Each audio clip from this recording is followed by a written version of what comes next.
Hey guys, welcome to another episode of Sounds Like an HR Problem. We are kicking off our ninth episode. I have Yang with me today. I am kind of leading this particular segment. We are going to actually enter into a series now about hiring and development. We've talked a lot about various facets of HR, recruiting, hiring, but we're going to dig in a little bit deeper on this next series. And this first episode is really going to be more candidate driven, which is why we'll kind of be interviewing Yang today. But just kind of some things that candidates can do on their side of things when they're entering into that next phase of job search and interviewing. So we'll get started. You ready, Yang? Yeah, yeah. All right. So just to kind of preface what we're going to be doing is we have a four-part series that we're going to do in our next four episodes. So we're going to start today is going to be about interviewing and really to help the candidates nail that interview and master that skill of interviewing. And then we're going to lead into about from the client side how to make sure you're hiring effectively, and then we'll talk about training and development will be another episode on growing the team once you've hired them, and then finally our fourth episode will be about retaining and retention. So these next four episodes are all about hiring and developing and training and keeping your employees, right? All right. So moving into some of the candidate side of things. So Yang, I know you've talked about this on, past podcasts, but Yang's got an origin story about how he kind of got into the staffing arena back in the day, but it really was a stepping stone for him to learn how to be a better interviewer. So although some listeners may have heard this story before, I'm going to have Yang tell it. But then we'll go into some things that he learned from that experience. Yeah, so this experience taught me that interviewing is a skill, right? And that anybody can learn it. So my story is this is back when I was like maybe 21 or something like that, and I was working at a coffee shop, and I had a client that worked for essentially would have been my dream job. So he worked for this video game company, and they made video games for a living, right? If you couldn't So tell, Yang still likes video games because he's yeah, I sitting got in a this. video game like here right now. Yeah. Yeah, so I grew up playing video games, with the old Nintendo all the way, through all the systems, right? And this company, they produced, at that time was video games for on the Mac, right? It was like a new thing that they were doing. Anyways, so I developed a relationship with him. He told me that they had this entry level job. I ended up coincidentally meeting his boss at a restaurant during lunch. Had a good conversation with him, and pretty much it was kind of teed up for me to where as long as I nailed that interview, I probably would have gotten that job because I was that ideal profile that they were looking for, straight out of college and young and interested, loves video game, all that kind of stuff, right? But I ended up bombing because I knew nothing about, like, I knew the basics of interviewing, but like I had at that time I had only interviewed like retail jobs.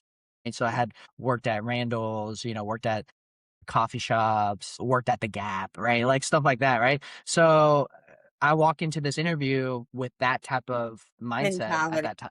Yeah. So then I was dressed just super casual, had my chucks on. I thought I was dressing nice, but wearing a polo shirt, you know what I mean? Yeah. Right.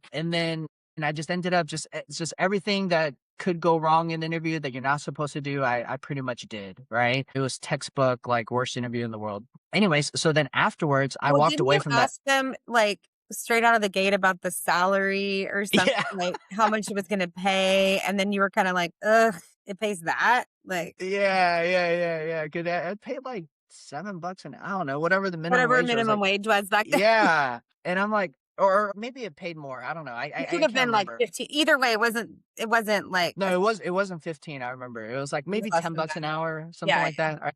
But still, I'm like, man, $10 an hour. That's like I make that much at the coffee shop. Yeah. Like Yeah. what? So yeah, I just totally blew it, right? And then immediately afterwards, I was thinking about it, like pretty much like why did it go wrong? What happened there? Where did I mess up? Pretty much that's when I kind of started on my journey of like learning how to become a better interviewer, right? Because I never wanted that to happen again. And like you learn mostly from your mistakes, right? Well, assuming that you reflect back and then you fix it, right? Right. Otherwise, you'll just repeat the same things over and over. But for me, that experience was so like embarrassing that I never wanted to to go through that again. Afterwards, then I really like studied it, like as if it was like a In art. like exactly. Yeah, yeah, yeah, yeah. So I have this whole thing about interviewing is actually an art and a science, so we'll kind of talk about that a little bit later. But essentially what I did after this is when I, fast forward a little bit, I needed to find like a real job, like a corporate job later, that sort of thing, right? So then I realized that this was a major deficit in my skill set. So then I started applying everywhere, like anywhere and everywhere that would give me an interview. I just took it. So then I ended up going on like 30 interviews. This is in a span of when I was like job searching. So I ended up going on like 30 interviews, interviewing with anybody that will give me an interview, even jobs that I knew that I would never accept, right? I would still go on it just to practice the art of interviewing and to get comfortable being in front of the other person. Because interviewing is nerve-wracking, right? And even for people that have interviewed before, if you've been at your job for let's say like, 8 years and you haven't interviewed in 8 years, right? No matter how good you are, it's still going to be nervous the first time you interview again after being out for so long, right? Right. Well, So I so tell I people all the time, like, take interviews that even if you don't really care, because it's good practice, right? yeah, yeah. I mean, the Or more you can interview, the more comfortable you're gonna get and the more, like, relaxed you're gonna get. yeah, yeah. Or if you don't want to do that for, because you don't want to put yourself out there yet, you can just practice with your friend, or your spouse or whoever, right? And have them like kind of like interview you with sample questions, right? So it's all out there on the internet. You can just Google like 100 most common interview questions or whatever it is. So that's what I did. I picked 100. You don't have to pick 100, but even Yeah, like 10, 20, whatever it is, right? And I just went through question by question and I answered it to myself. I interviewed myself and then I created pretty much like canned answers for it. And then right, I rehearsed how I was going to answer that question. So this is what I talk about like practice, practice, practice. It becomes a skill. And then eventually, whenever you hear that question asked to you in an interview, you're able to just spit it out like a script. right. And then I ended up getting so good at interviewing and really it's like storytelling is what it is. That I started a few of them. I started getting offers on the spot, Yeah, and that's when I knew I was like, okay, I got it. And then the how I got into recruiting and all that stuff is essentially like I ended up getting really good at interviewing. So by the time I interviewed with my first company, like a real company, I had already mastered, quote unquote, mastered the skill of interviewing. Like I never say I'm a master. You can always improve, right? But I got really good at it. So then I ended up cold calling into my company, asking them for an interview, which, nobody ever really does that, right? right. But I did that. And then they brought me in, interview. I went through like a series of interviews, and then that's kind of how I got my first opportunity. And then afterwards, once I became a manager, I was looking back on my own profile and I was like, man, I would have never hired myself, because I was so unqualified, right? I Yeah. had no experience, no nothing. But then someone asked my boss at the time, I was like, hey, why did you hire me or whatever? And then ultimately it's just because just pure drive and ambition. I was just good at interviewing. Like I said all the Well, right answers, I showed all the right, characteristic, well, and I and would she say, just like, good managers, and we'll talk about this when we go to our next segment, like, or the yeah, next episode, but a good manager hopefully will see the potential, right? exactly. Yeah. So she saw potential in you, like, you know, Yeah. because if you believe you give someone a chance, right? And you know that just by the way they answer or by like things that they're telling you in the interview that they have something, like even if they Yeah. don't have the skill set yet. Yeah. Yeah. And we talked about this either last week or the week before, but for entry level candidates without the experience yet, it's really hard to get that first job right out the Yeah. gates. It's very competitive. There's not a lot of super entry level positions, like pure entry level positions out there. All the entry level positions say 2 to 3 years experience. That's not entry level, right? Right. So really, you're just gonna have to just really showcase your potential, right? Have that ambition, show that ambition, drive, energy, and then you kind of have to get lucky and have a manager that's willing to take a chance on you. So let me ask you another question. Yeah. So if you're talking to a candidate, right? You do this as, when you're prepping your own candidates for client interviews. when you're talking to a candidate who's nervous or a little bit maybe on the shy side, or, they're just not, it's not natural for them to be, I mean, they're not me. They're not bubbly and talk to a brick wall, right? Like, so even as prepared as they are, they know how to answer the questions. They're still nervous about having their personality shine through, right? So what would you say to someone about that? Practice and just getting comfortable. Because what ends up happening is for there's a lot of candidates that I talk to where they feel very prepared, right? Like they've gone through the interview questions, they know how to answer it, and they know what they're gonna say, all that stuff, right? And they're very well prepared. And then they show up in the interview and the nerves get the best of them, Mhm. right? And then they kind of clam up, or for me, I actually have like sweaty hands, so Oh my like my gosh. hands can. When I met Yang, okay, sidebar, but when I met Yang and you were taking me like on to meet all of the, because we swap books of business, that's a whole nother story. We've told it before, but anyway, Yang would have like a napkin like in his pocket, and he would like right before he would shake someone's hand, he would like squeeze. You could see him like squeeze the napkin and then like pull his hand out and like shake their hand. And I was like, Yeah. what are you doing? So I'm like, I asked him like, what is going on? And he said, I get really, when I'm like nervous or like whatever, I get my hands sweat a lot. So I keep a napkin in my pocket. I'm like, oh my gosh, like so crazy. Yeah. But you So could never tell, like, if you were like, I knew what he was doing, but if you weren't paying attention, didn't know he had just done that, like, Yang comes off very confident, very relaxed, like very conversational, but he's not yeah, necessarily. yeah, Yeah. yeah, exactly. So it's just practice, right?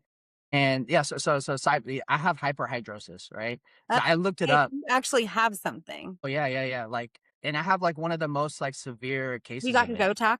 They say Botox helps in So your hand. they, yeah, so we're completely going I off know. script Get here, into right? it. Yeah, yeah, yeah. But I ended up at one point I was thinking about getting surgery for it because it was Interesting. so, dude. So sometimes like I'll be sitting here and then sweat will just drip down my hand. That's how much I sweat.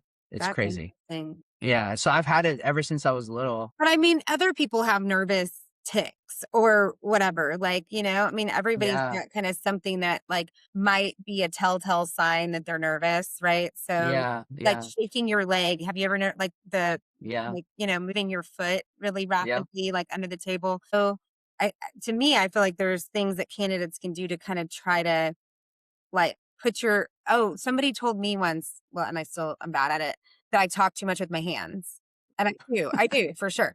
So somebody told me in an Yeah. interview to sit on my hands. Oh yeah. Yeah. Yeah. Yeah. Like, so little tips like that, little tricks like that to me are helpful also. Like sit on your hands, Ashley, so you're not just like all over the Yeah. place. So really it's you have to master your nerves, right? Yeah. And it's kind of like with athletes, right? It's like you're prepared, you've trained, and then you show up at the game and then the nerves kick in and you can't perform at your best level, right? So how do you overcome that? It's just more preparation. You have to Yeah. be you're the whole like Kobe thing, like your practice is so hard that the game is easy, right? Right. Obviously, it's just we're talking about just interviewing. It's not like the Olympics, right? But it's in that sense. Like you've prepared so well that by the time the interview happens, the nerves kick in, but it doesn't overtake your ability to answer the question well, Right. right? So that's essentially what happened to me is after my interviewing 20, 30 times, right? Like after a while it's the same you realize that it's the same questions that are being asked over and over, maybe in a different wording, but it's essentially the same things, right? So when I say like Google the 10, 20, 100, whatever most common interview questions, if you know exactly what you're going to say and how you're going to answer those questions, it's going to come up in the interviews. And then the more prepared you are, by the time you get asked, it's just going to like roll off your tongue, So right? what would you say to a candidate that gets a curveball? Because we Yeah, do, there yeah, are, I mean, it's happens, right? Like you can think you've researched, combed through all those questions. What if you get this like curveball question and you need to like try to think for a second because you didn't have that like story prepared or whatever? yeah, What would you say yeah, to a yeah. candidate about that? Ask for more time, right? So you can just say, "Wow, that's a great question. I've never been asked that. Can I have a minute to just To think think about real it. quick?" Yeah. So number one, it shows that you're like methodical about you're not just gonna just spit out and just do something first, right? You're gonna think through your actions, right? So if I'm hiring and somebody says that to me, it's actually a good thing, you know? Like I'm not like They want I to be know. considerate or mindful of the answer, yeah. Yeah, well, like, so it shows kind of like how you would perform on the job too, Right. right? So if something unexpected happens, I know you're not just going to just rush and do something, right? I know you're going to think through the task and then come up with the best solution, right? You're going to take Right. the time to think through that, right?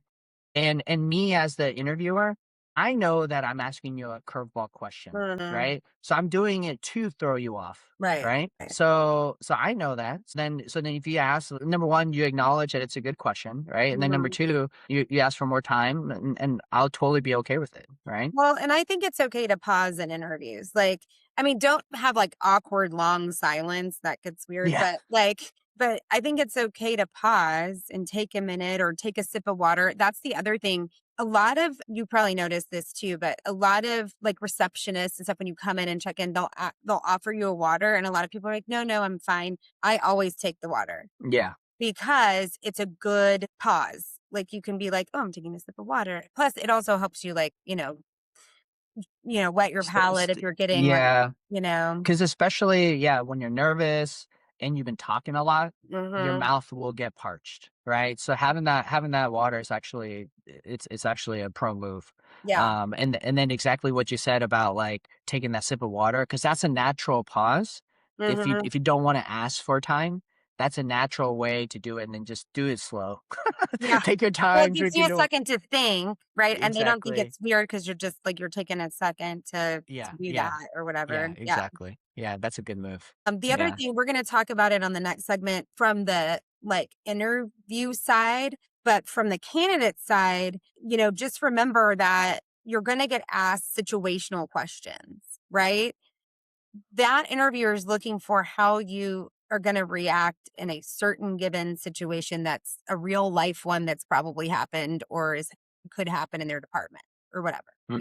Yep. those are the kind of things for sure to be prepared for too. I think, like, think about a situation, like, be have those situations prepared, but it's not just, oh, this is the situation. It was how you handled it, the action you took, like, to resolve whatever it was. And then, like, what did you learn from it? And, you know, those kind of things, like, be prepared to story tell, like you said. Yeah. Yeah. So a good interviewer will ask you those behavioral based interview questions, right? So that's what it's called. You can Google that and then be like, so what are the 20 most common behavioral based interview questions? And then you can even say like in my I industry or in my industry, yeah. yeah, yeah, yeah. So you can look it all up and you want to know, definitely you want to be good at answering those questions, right?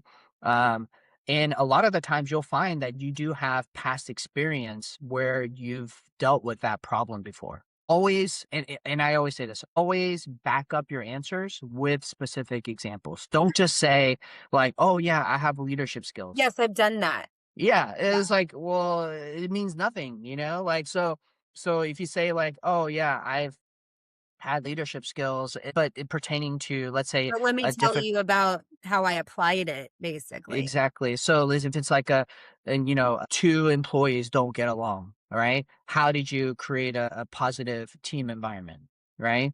And then you want to have a story of when, That actually happened. Susie and Joe got into a disagreement because of a misunderstanding, and you were able to sit them down, talk it out, get them see eye to eye and back on the same page so that your team can move forward with the project, right? Right. But that is way more powerful than just simply saying like, "Oh yeah, yeah, I talk to my team all the time," and just very Mhm. general General. fluff stuff, right? You want to have a specific example of when you did something to achieve the result. And the other thing is by the types of questions that the team asks, you'll be able to decipher what the core problem is Yeah. that they're facing, right? So, What's for their example, challenges or their struggles or what are they trying to fix or yeah, yeah, yeah. So grow then or if you're applying for a leadership job and they keep asking you all these questions about like difficult conversations, difficult personalities, how have you improved the culture, anything related to that, you can probably tell that maybe they have some like challenges something's going with on.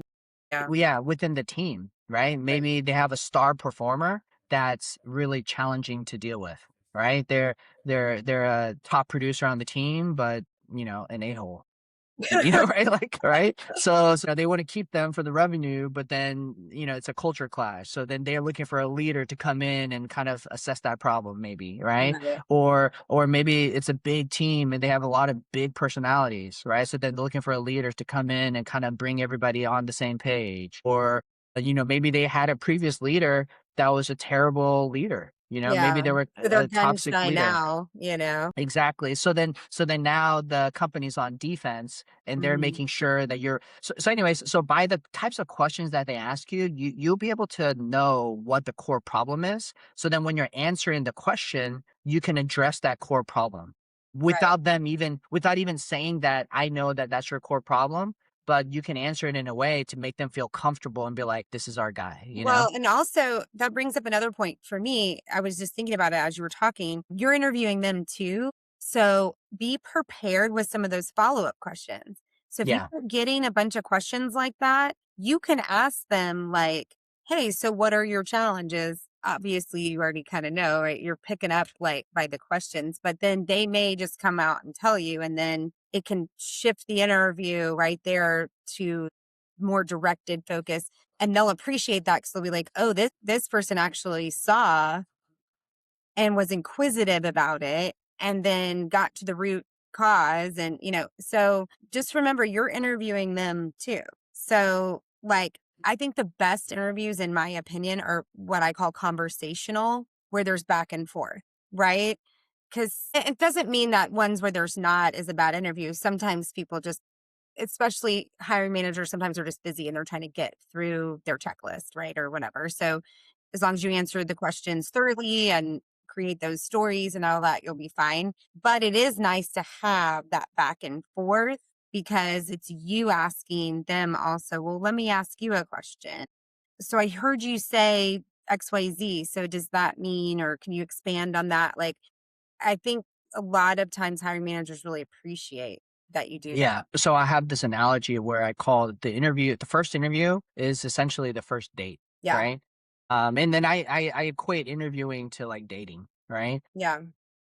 And the first interview is the first date. It's the first time you meet each other, you're feeling each other out. Is there potential here? Do we Where want to it's move been. on to this? Do we want to move to the second date? You want to see each other again, that sort of thing, right? But that 50-50 rule is actually, that's kind of what I try to say. Keep it as close to 50-50 as possible. Obviously it's never going to be like that, but like even 60-40, sometimes, 70-30, like once you kind of stray from that and it's like, one person's talking 80% of the time and the other person's 20, or if they want to talk 80% of the time, that's fine, but just know that if you're only talking 20% of the time, you're not going to be able to talk about, really convey your experience as much. So some words are bad interviewers, so Yeah. then they'll word vomit like about their company and the job, and they'll just be like, "Well, this is what's going on, this is our problem." They'll tell you everything, Yeah. right? But the thing is you only have a certain, let's say it's a 45-minute interview and they've talked for 30 minutes, right? You only have 15 minutes to really talk about how you can help them and how you're the right candidate. So sometimes you have to Oh, I had to uh, lead interviews as the candidate before, yeah, where, yeah, like, I'm like, "Oh," so rather than waiting for those behavioral questions because 'cause they're not coming, I just yeah, start talking about situations, and I just start yeah, talking about, yeah. like, some of my experience in storytelling format, and then, like, that way I've had to lead people through interviews before, Yeah, exactly. To be an interviewer is also a skill too. You have to which be, is why it's in our segment. I mean, we're gonna talk about it. yeah. So the next episode is going to be about that, but like that's another skill also. And not everybody's good at interviewing. Yeah. So if you're the candidate and you may have to lead the interview, you may have to bring up topics or, on your side, but you want to try to get in as close to that 50-50, 60-40 balance, because think about if you're on a first date and the other person is just talking 80% of the time, you know, or you're talking 80% of the time, how is that other person going to feel? They're probably not going to be that interested in seeing you again. It's like, oh, they didn't even let me talk, They weren't right? The asking. vibe, yeah, the vibes are not there, right? And then the other thing is the 50-50 rule doesn't mean you talk for the first 50% Right. and then they talk for the second 50%. It's what Ashley said, there's the ebb and flow, right? Like you ask a question, they ask a question, you say something, they say something. It's a nice vibe, right? That And flow, and flow. I'm sure everybody's, you guys have all been on an interview where after the interview, you just feel good about it. You're Oh, like, yeah. man, that was a good interview. I feel good about the company. I feel like they feel good about me. And it's just good vibes. And that's the same thing happens after a good first date. Yeah. You're like, wow, that was a good first date. I want to see them again. I'm sure they want to see me again. I feel good about it. So there's a lot of similarities with dating and interviewing. Yeah, and I also think like and I still struggle with this. This is one thing that I work on all the time is listening, right? Yeah. I listen to like talk, talk, talk, talk, talk. Like, it's poignant that we're doing a podcast because now I just get to talk all the time. It's great. But I've had to teach We're good. myself to like not talk over people, to not interrupt, to like listen. Because a lot of times I'll hear a question kind of and it's the way my brain works, but I'll hear a question coming out of somebody's mouth and I'm already like, know what I'm going to say. And I already like want to answer. Right. But I've shot myself in the foot doing that before because it wasn't even the question they were going to, or like they didn't even finish the whole question. And Yeah. so if I would have just sat back and like listened to the whole thing and then given myself that pause and then responded, it probably one would have been a much better response, but also I would have responded more like thoroughly, you know? Yeah. You're that game show contestant that as they're reading the question, you're like buzzing in and Yeah. answering it, but then it's the wrong question. The It's the second wrong half is like answer. something else. Amber, Yeah, we're like, what that's not even the is question no, I'm asking. that's wrong. Yeah, But that's yeah, I funny. just think there's a lot of power in listening, right? Like Yeah, for sure. I tell this to my kids all the time. God gave you two ears and one mouth, you know? that is a You need really to, good saying. I like that. yeah. You never heard that before? No, I'm gonna start using it on my kids.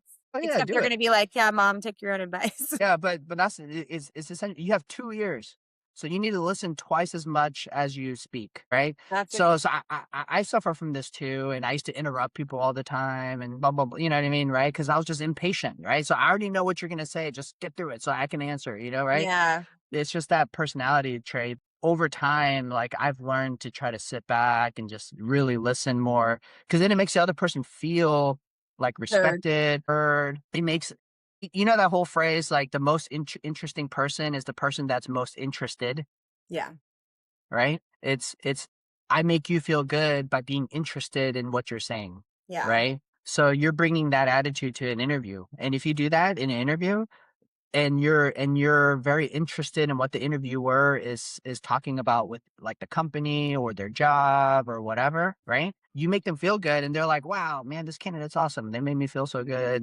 They said the right answers, their timing was good, the vibes. I come back to right. this. It's all about the vibes in the interview, right? Well, and I also think on the flip side, you can be over eager or Yeah. confident, and that ego can come out. Like, watch your ego too. Like, don't walk in expecting that it's a slam dunk and like being cocky. Look what happened to me. I know. Well, and The sometimes video game company, you can you be know? cocky without even knowing you're coming across that way. But I Yeah. think you got to be really careful of like being overly excited about the job, like where you seem desperate. Like, Yeah. I really need this job because I got laid off and I got to pay bills. And like, you wouldn't say those words, but there are things you could do in the interview that would like, red flagged the interviewer that like, this person seems really desperate. It's like showing up to a date and be like, "Oh yeah, let's get married." Yeah, I love It's like you. it's a When can I see you again? Will we yeah, get it's like married slow down, someday? dude. I don't even know if you're Carla had a really good dating story from this weekend that was basically that. And she's like, Oh, "Oh my gosh, never call me again." Like, yeah.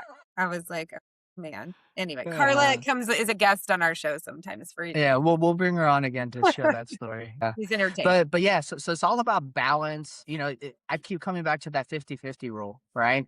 And that applies to not just like, you talking 50% of the time, they talking 50% of the time, but also like the balance, right? Like kind of like what Ashley was saying about not coming across too high energy, obviously not too low energy, not being too eager and not being too uninterested, right? So it's all about having the right balance. It's all about kind of maintaining control of the conversation and your emotions and a lot of that it just comes with practice. You just have to just practice over and over and over. I used to practice my answers in front of the mirror, and Yeah, then or I would so then record myself. It's good to record yeah, yourself well, because then you can because see your you can hear yourself. Ooh, you're like, yeah, and how you come across and your facial expressions and all mhm. that stuff, I right? remember in college when I had like a speech class. This is how I learned like well, I was in HR too, right? So a lot in well, I was a communicate sorry, I wasn't in HR. I was a communications broadcast major. So as I got further into those courses, you have to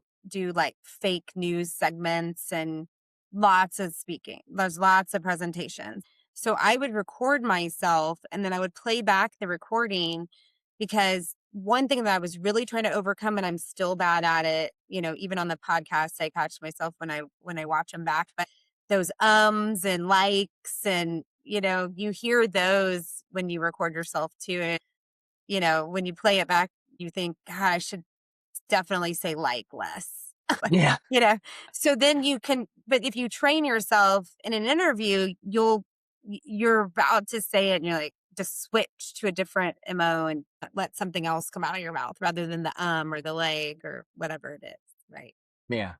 Yeah, yeah, yeah. So we talked a lot about some techniques. I mean, we could talk about this. I feel like we could give more examples, but that's why we have toolkits. That's why we have, you know, I do trainings, you do, you know, you work with candidates. So there's definitely deeper dives that we could do into this on the actual technique. But I want to move for a second to some of the other things around being a candidate and that like process, the hiring process.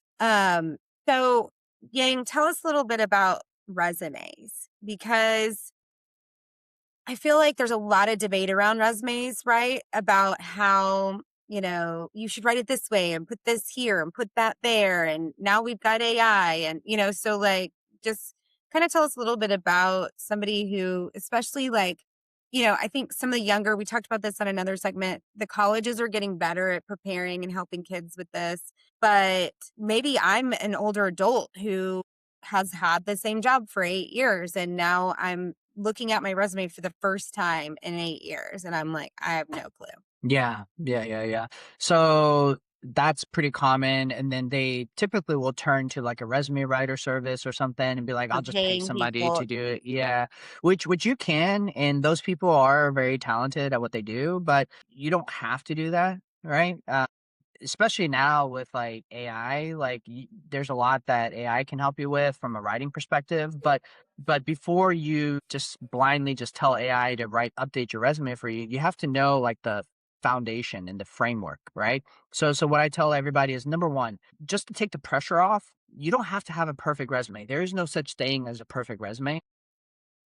trust us as ex-recruiter well, he's still a recruiter. Me as an ex-recruiter well, and I'd still do some light recruiting for my clients, but I just skim a resume. But, of course, we've Yeah. gotten really good at it, right?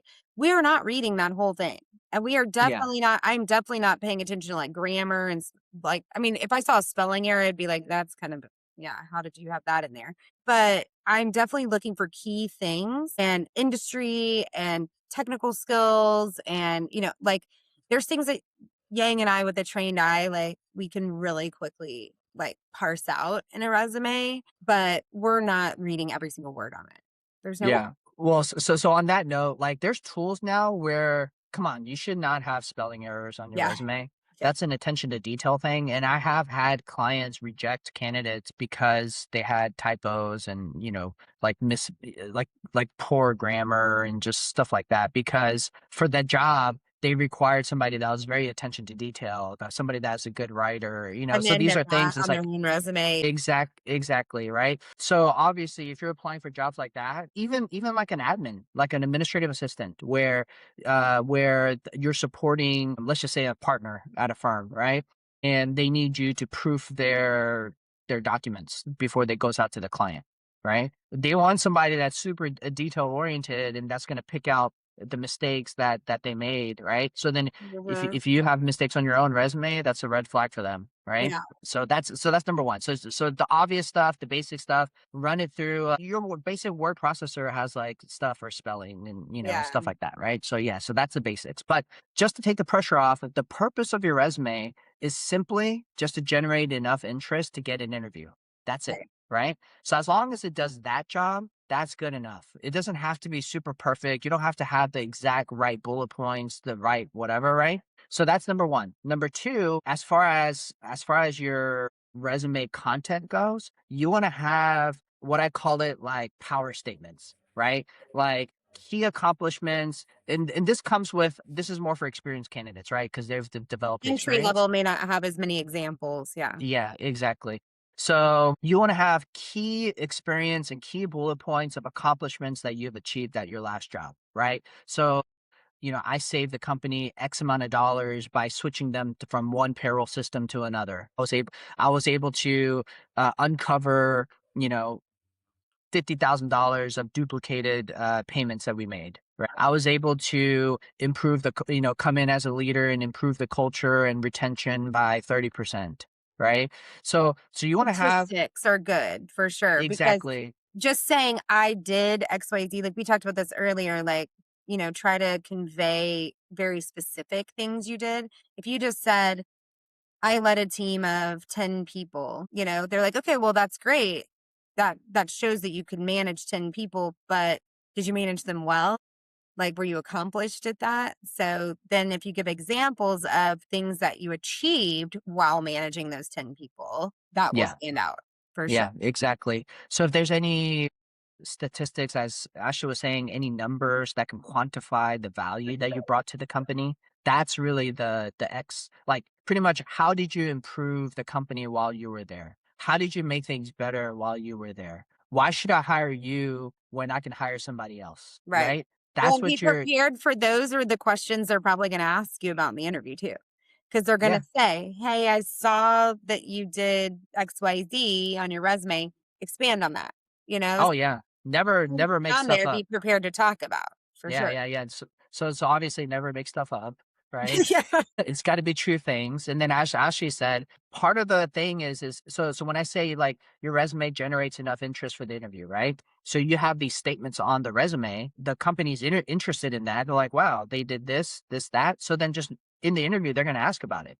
But that's your Mhm. chance to share that specific story of how you accomplished that thing. And that's back to my original thing of like have a story to the statements or to any questions Behavioral that you're questions. answering. Yeah. Yeah, but now you have a list of specific stories that you can talk about in your interviews, It's already right? there on your resume. Yeah.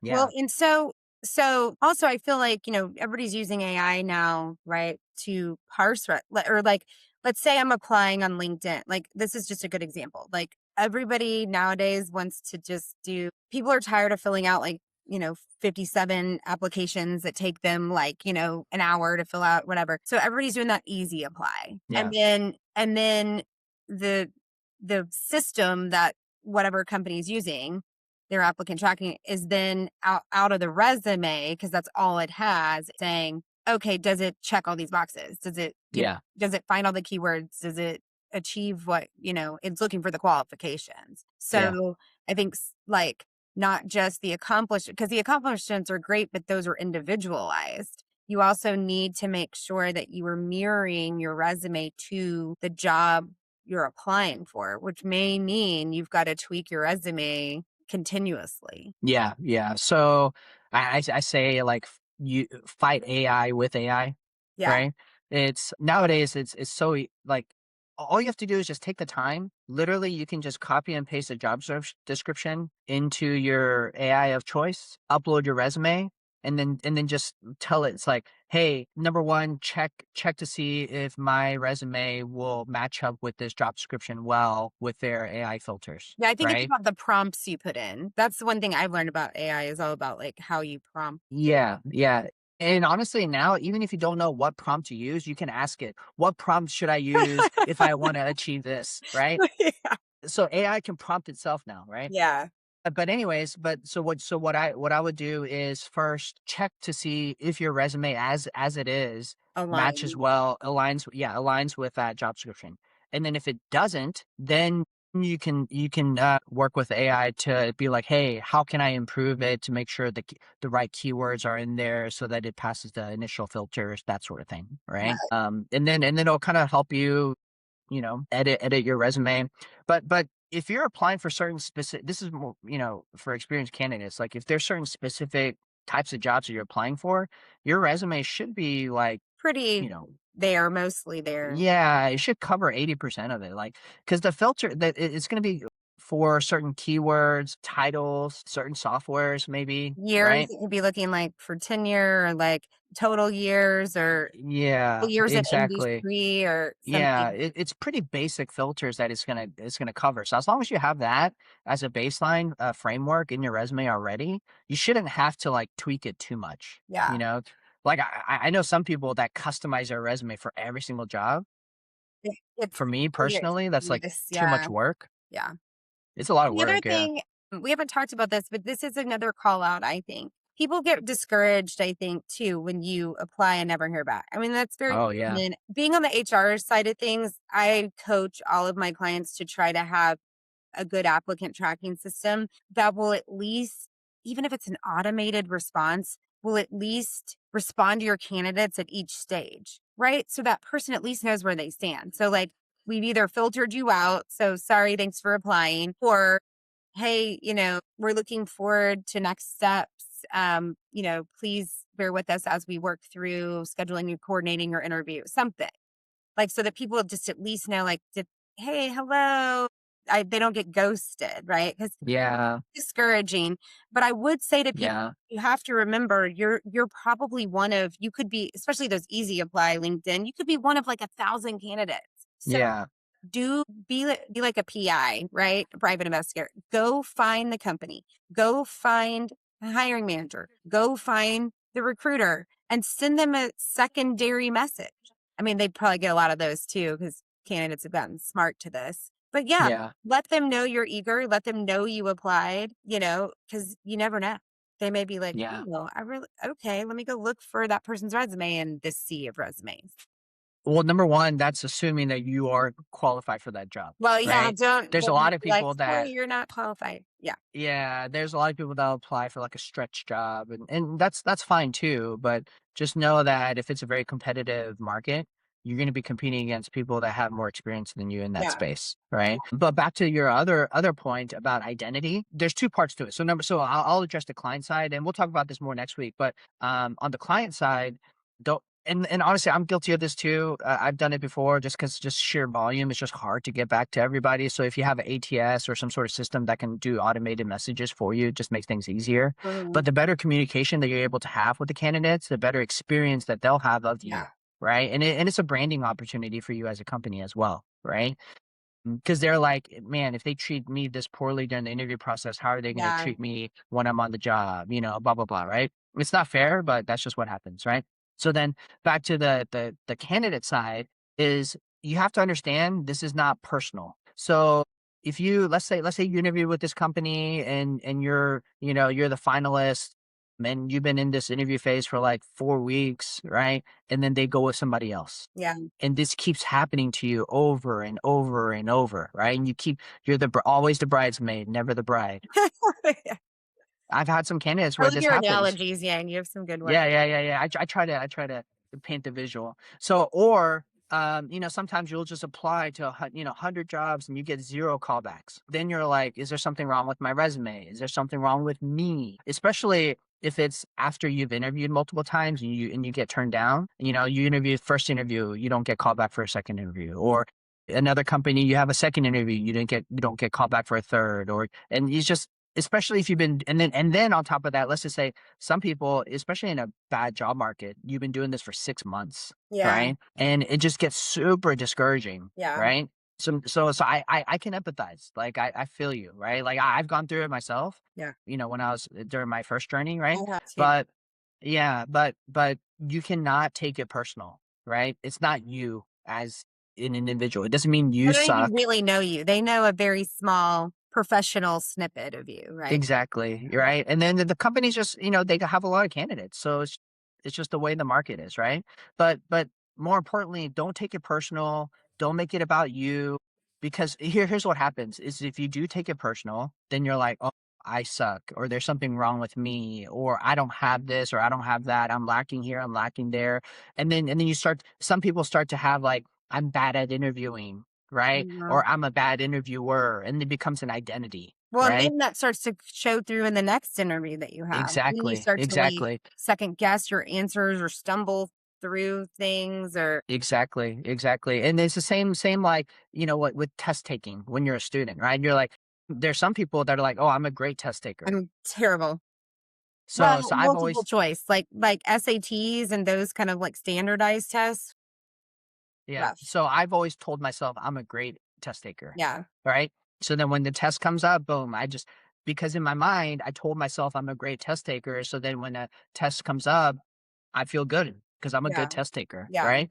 But then if you identify as a poor test taker, when a test is coming up, an exam is coming up, you're getting nervous. You're like, "Oh my god, it's a big exam in college. Like this exam's 60% of my grade. Yeah. It's a lot of pressure built up. So then how are you going to perform when there's that much pressure, right? You're not Right. going to perform as well. Same thing with interviewing. If you identify as not a good interviewer, when an interview comes up and you really need this job because you need to feed your family, or you really want this job because this is your dream company or whatever, right? There's a lot of internal pressure that you've built up, right? Yeah. Versus if you identify as a good test taker, I mean, good interviewer, Yeah. right? Analogies. Those Then analogies getting I know they're getting ahead. So then you show up in the interview and you're confident because you know that you're a good interviewer, right? And you right. know that they're going to like you. And you know that if you don't get this job, you'll get the next one because you're a Yeah. good interviewer, right?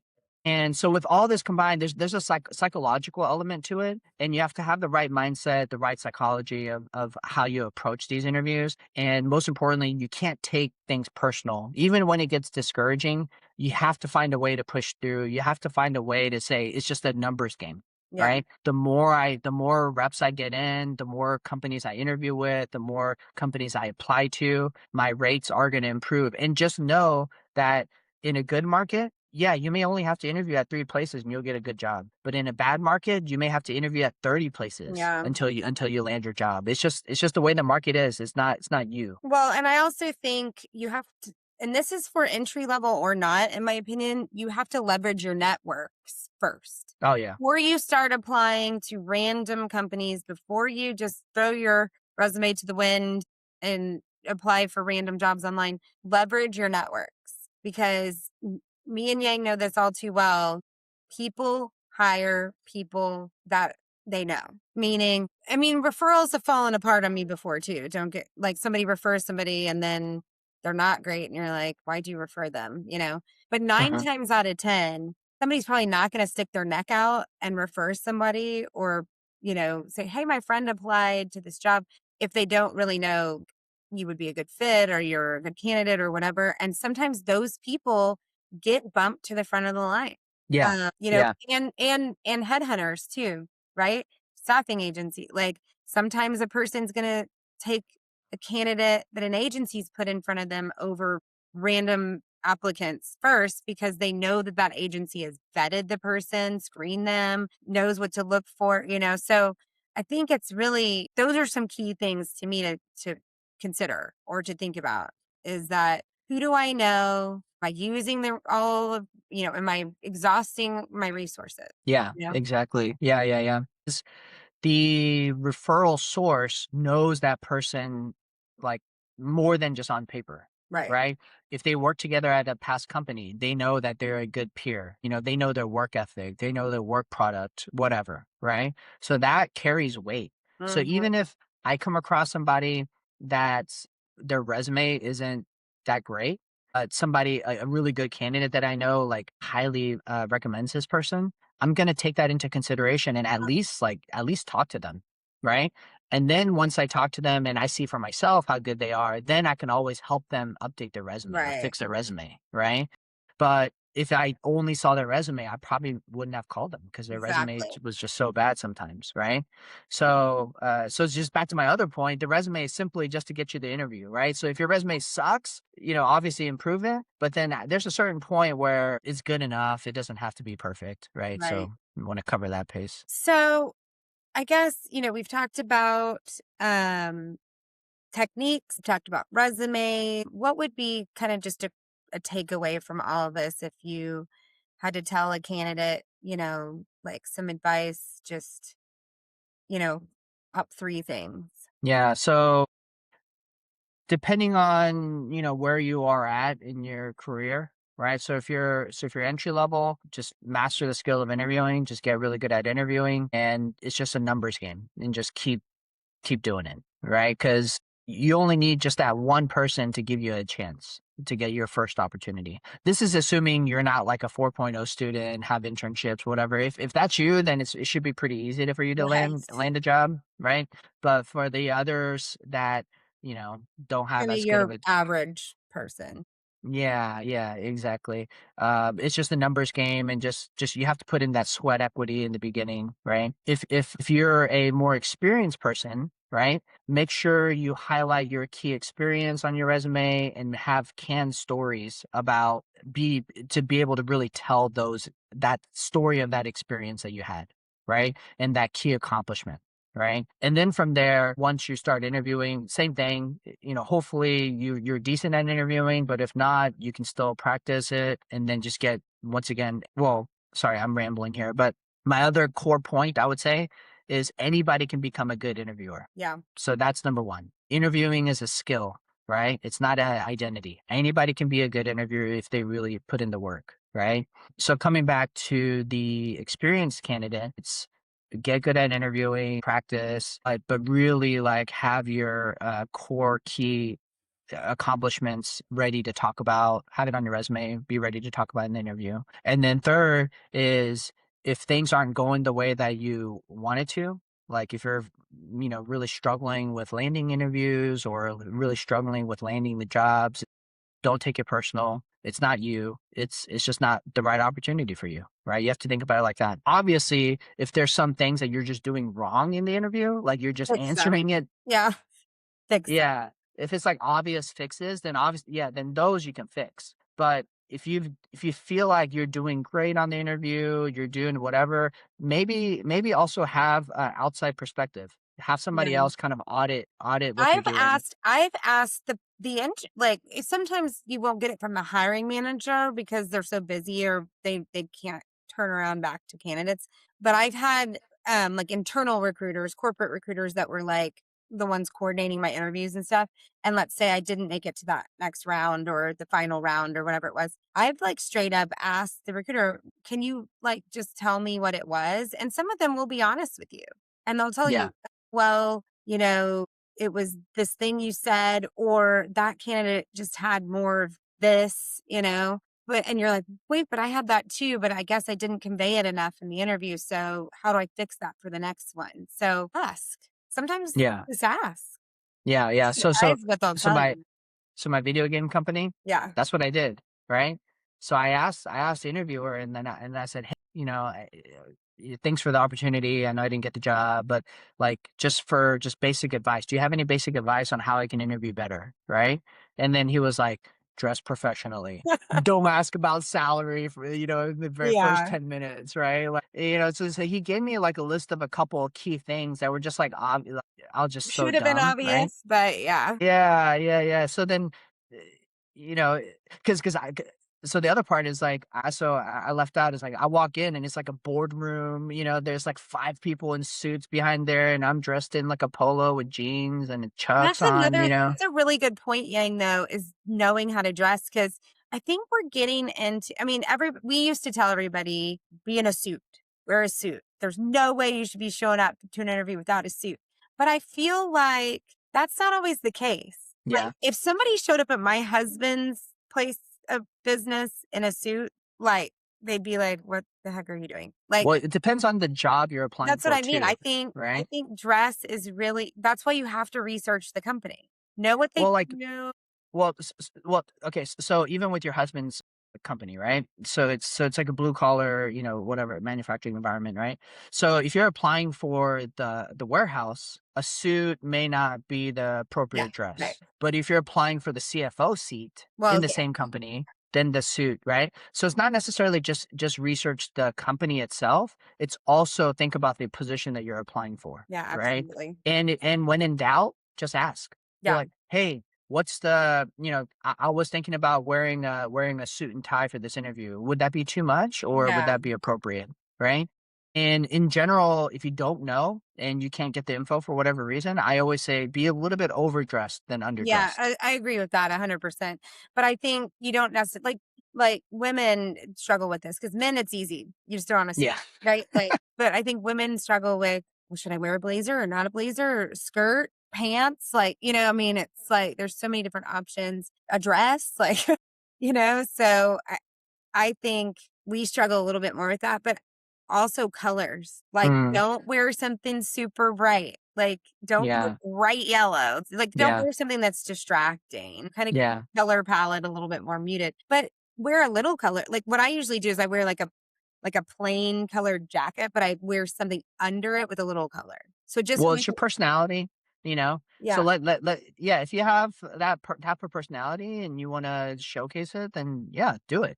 But don't be like in your face, a perfume, overpowering perfume. Yeah. We could go on. This is a whole nother topic because Well, Yang these has done this when well, these are we. yeah, these are the basics. And on that point, we've developed a toolkit that has all the basics of interviewing, but then I kind of break down a little bit more about the art and science of interviewing as well. So it's a little bit more in detail.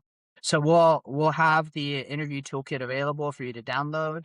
And the link will be in the description, the episode description for you below. Yes. Yeah, so download that, and then it should cover like 90% of like interviewing, to-dos or what not to do. It should We'll have go most of into that in even there. more. We kind of gave you the highlights today, but there's so many more things we could cover down to very small things like jewelry and this and that, right? Like, so that's where the toolkit comes in for sure. Yeah, yeah. And if it's not in the toolkit, look it up. Have AI. Yeah, and you can just ask it, some basic questions of like the most common interview questions, most common interview etiquette, right? Etiquette, that's a good, yeah. And it's all out there, right? And and always try to be as neutral as possible. So even like colors for me, I'm not a bright colors guy. So, I have my Would you just basic wear a like, colored tie? yeah, I would have a Yeah. colored tie, but even the colored tie would be Weird like for a you? just like a blue, Yeah, yeah. you It should know. be solid. It would, yeah. Yeah, yeah, yeah. Or if it's a pattern, it's like a simple pattern, nothing too crazy, right? Right. And then have my solid colored, my suits are like gray, black. I'm not gonna wear like a white suit to an interview, right? Like A that's just not powder my person. blue suit. Yeah, yeah, yeah, yeah, yeah. Like a navy, like but it's pretty neutral colors Right. is what I used to do. Yeah, Well, Yang, I really appreciate your insight today. Again, Yang and I could probably talk about this forever because it's something that we deal with all the time, right? Especially Yang, and we're passionate about. But um, there's more to come on the next episode with. I also think listeners, if you are listening to this as a candidate, it is a good watch for you as well because we're going to be talking about how managers become good interviewers, right? So then that may give you some takeaways as well to things to be like, oh, okay, this is what I need to be looking on the lookout for with a manager who's really interviewing well. yeah, exactly. So yeah, so this we're excited about this series. We think it'll be really helpful for both job seekers and managers and how to develop and retain your employees. So yeah, so be on the lookout. And thank you all for listening. See We'll see y'all you next next week. time, guys. Thanks. Bye.